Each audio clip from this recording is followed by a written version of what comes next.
For eons, the Sirian overlords had conquered the universe, and they had always done it the same way.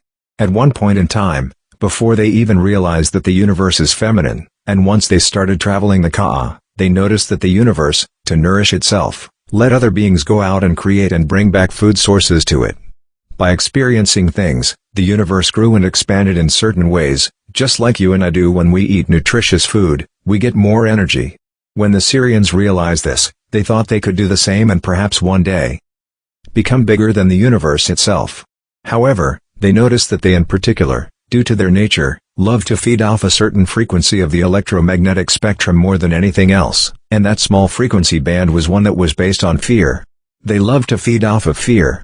When they did, they felt powerful and energetic, like they could conquer anything. It was like a drug to them. And they ate the flesh of their enemies and drank their blood. That was not only because of some strange adrenaline rush while at war, but they fed off the fear that was induced in the dying enemy. This is also why, in dire times, they eat their young and drink their blood, too. It gives them more life energy and more potentials to survive. The Sirians had been absolutely convinced they could conquer anything, until they encountered the Aryans. It took time for the Canis Condor to get over the first shock after he realized that he'd met his superiors, a star race he hadn't been able to defeat. But after the peace treaty he had started plotting.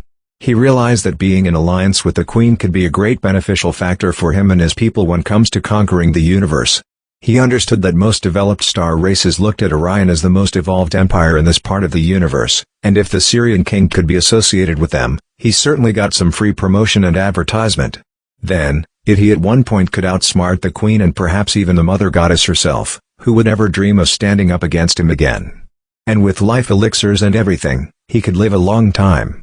So, due to that the Queen basically left him alone to explore and exploit as much as he wanted of the universe, and even gave him a sector of unexplored space as his own domain, the great Sirian king could, just for now, continue conquering the universe the way he and his ancestors had always done, by locking conquered world into a small frequency band based on fear, and feed off the terror they created in the living species on a particular world they had conquered.